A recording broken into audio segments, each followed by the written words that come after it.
Hello students, welcome to bio class. पिछले video में हम लोगों ने एक्सक्रीटरी सिस्टम के बारे में थोड़ा सा डिस्कस किया था कि ह्यूमंस में किस प्रकार से एक्सक्रीशन का प्रोसेस होता है। तो एक्सक्रीटरी ऑर्गन्स में हम लोगों ने पढ़ा था कि यूरेटर आता है, यूरिनरी ब्लैडर आता है, यूरेथ्रा आता है। तो पूरा प्रोसेस जानने से पहले सबसे पहले हम लोग किडनी के बारे में थोड़ा सा डिस्कस कर लेंगे, क्योंकि किडनी जो है हमारा मेन एक्सक्रीटरी ऑर्गन है। तो किडनी का हम लोग सबसे पहले थोड़ा सा स्ट्रक्चर देख लेंगे कि किस तरह से किडनी का स्ट्रक्चर होता है। देखिए, मैंने यहाँ पे किडनी का स्ट्रक्चर बनाया है। अब किडनी देखिए बीन शेप्ड होता है, बीन शेप्ड होता है किडनी। सेम आप जानते हैं बिल्कुल उसी आकार का होता है किडनी, और वन पेयर होता है, यानी कि किडनी पेयर्ड होता है। आप जानते हैं हमारे बॉडी में बहुत सारे ऐसे ऑर्गन्स जो पेयर्स में होते हैं, जैसे लंग्स होता है, किडनीज होते हैं, ठीक है, ये सब पेयर्ड ऑर्गन्स होते हैं। तो किडनी भी वन पेयर्ड ऑर्गन होती है। अगला क्या है कि किडनी जो होता है चॉकलेटी कलर का होता है, चॉकलेट या रेडिश ब्राउन कलर आप कह सकते हैं।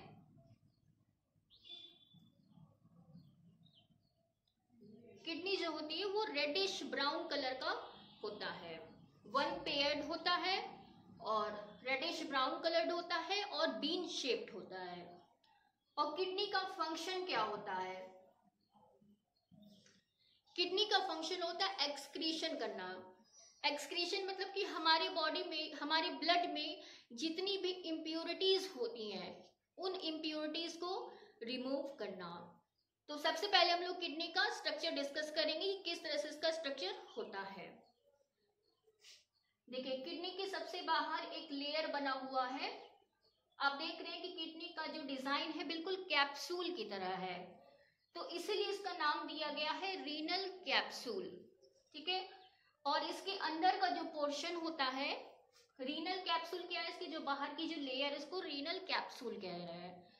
और इसके अंदर का जो पोर्शन होता है उस पोर्शन को कहा जाता है मेडुला, ठीक है।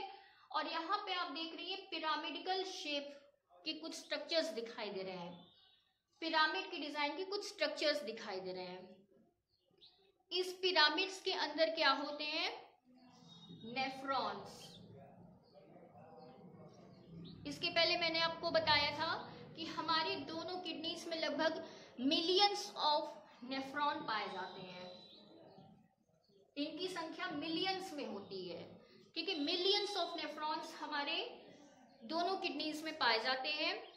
और जो फिल्ट्रेशन का काम होता है, जो यूरिन का जो फॉर्मेशन होता है, वो नेफ्रॉन में ही होता है। जो हमारे बॉडी में यूरिन बनता है वो नेफ्रॉन्स में ही होता है। और नेफ्रॉन जो होता है ये पूरा इसमें पिरामिडिकल जो शेप आपको दिखाई दे रहा है उसमें भरे होते हैं। और इसमें क्या होता है, यूरिन बनता है। जहाँ पे ट्यूब्यूल होता है, इन नेफ्रॉन से, इन सभी नेफ्रॉन से ट्यूब लाइक स्ट्रक्चर्स निकले होते हैं। इन ट्यूब लाइक स्ट्रक्चर्स को बोलते हैं कलेक्टिंग ट्यूब्यूल, कलेक्टिंग ट्यूब्यूल। और ये सारे ट्यूब जो होते हैं इस पोर्शन से जुड़े रहते हैं, ठीक है, इस पोर्शन से जुड़े रहते हैं। और इस पोर्शन को हम लोग कहते हैं यूरेटर।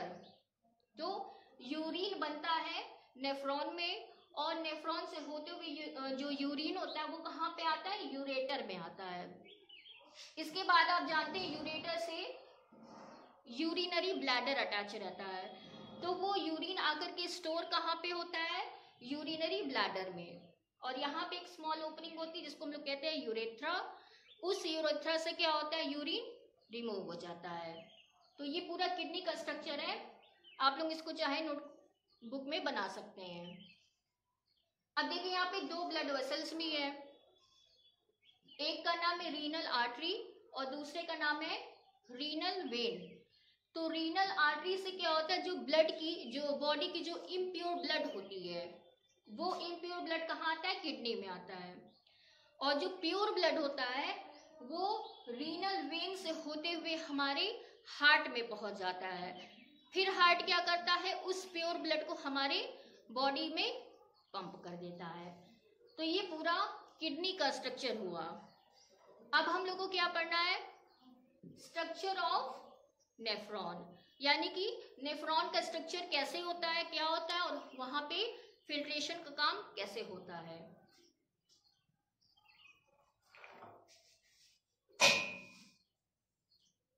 हो गया?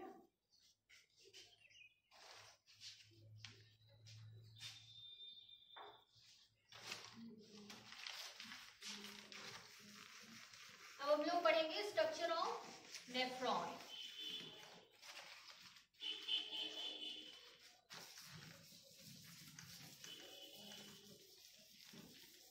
नेफ्रॉन जो होते हैं बहुत ही छोटे सेल्स होते हैं, एक्सक्रीटरी यूनिट इनको कहा जाता है। बहुत ही इंपॉर्टेंट सेल्स होते हैं जिसमें यूरिन का फॉर्मेशन होता है हमारे बॉडी में।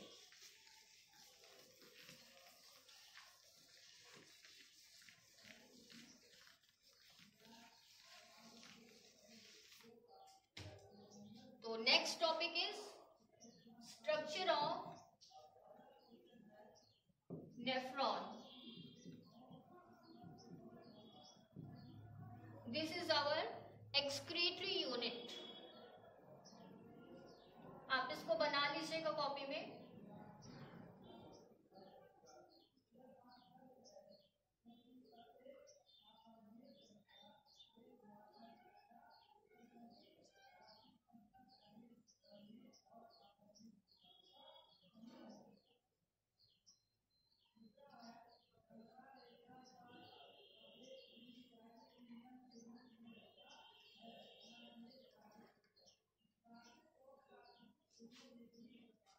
होता तो है ये बहुत छोटा, यहाँ पे मैं बड़ा बना रही हूँ लेकिन बहुत ही छोटा होता है ये। लेकिन ये भी है कि हमारी बॉडी का सबसे बड़ा सेल होता है, सॉरी न्यूरॉन होता है। तो ये नेफ्रॉन का स्ट्रक्चर है। अब इसमें अलग अलग पोर्शन है, उनके अलग अलग नाम है। जैसे कि मान लीजिए ये रीनल आर्टरी है, और ये हो गया अपना रीनल वेन।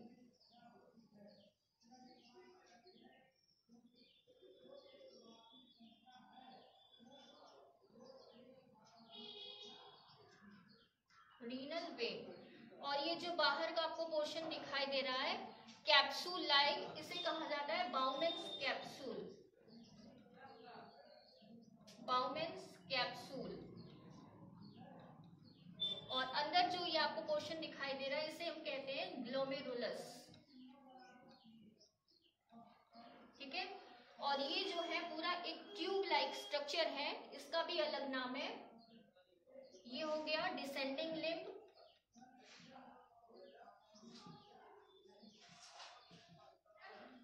नीचे वाले पोर्शन को कहा जाता है लूप ऑफ हेनल। इस लिम्ब को कहा जाता है असेंडिंग लिम्ब।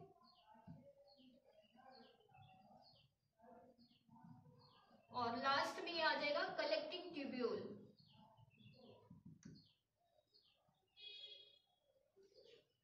तो ये पूरा नेफ्रॉन का स्ट्रक्चर है।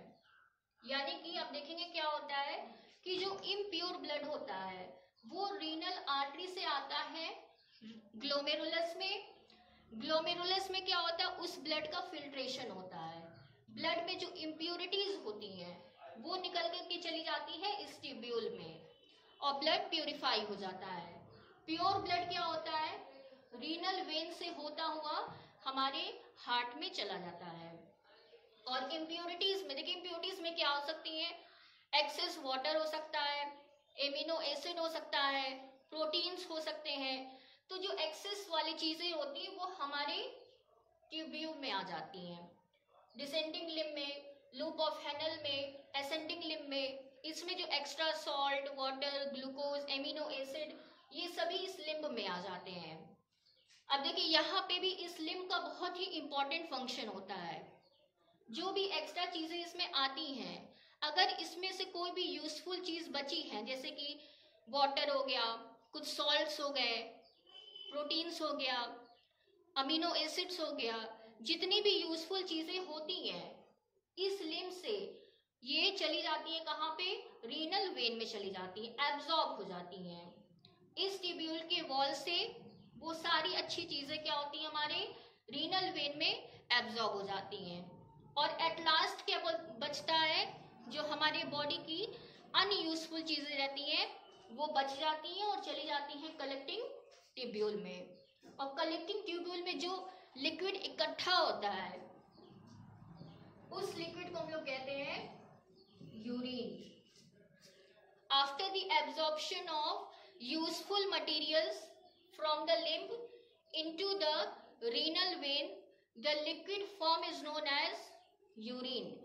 यूजफुल थिंग्स के एब्जॉर्प्शन के बाद जो लिक्विड बच जाता है उसे हम यूरिन कहते हैं।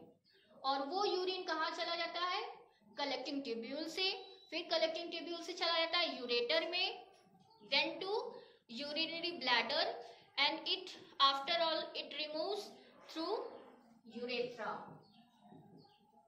लास्ट में क्या होता है, यूरेथ्रा से वो रिमूव हो जाता है। तो ये पूरा अल्ट्रा फिल्ट्रेशन का काम हुआ। इस प्रोसेस को कहा जाता है अल्ट्रा फिल्ट्रेशन। अल्ट्रा फिल्ट्रेशन क्यों कहा जा रहा है, क्योंकि सबसे पहले देखिए ग्लोमेरुलस से जो चीजें थी वो अनयूजफुल चीजें थी वो आ जाती है ट्यूब्यूल में। तो एक बार तो फिल्ट्रेशन का प्रोसेस ग्लोमेरुलस में होता है, फिर दोबारा क्या होता है, जो यूजफुल चीजें बच जाती हैं फिर से वो दोबारा एब्जॉर्ब होकर के चली जाती हैं रीनल वेन में। तो इसी को कहा जाता है अल्ट्रा फिल्ट्रेशन ऑफ ब्लड, जो कि कहाँ पे होता है, नेफ्रॉन में होता है। ठीक है, तो ये पूरा स्ट्रक्चर है नेफ्रॉन का। और formation of urine, formation of urine कहाँ होता है, नेफ्रॉन में होता है। तो पूरा ये प्रोसेस है। किडनी का आपने देखा, नेफ्रॉन का आप लोगों ने देखा। इसके बाद नेक्स्ट वीडियो में मैं इसके आगे का टॉपिक डिस्कस करूंगी। तब तक के लिए नमस्कार।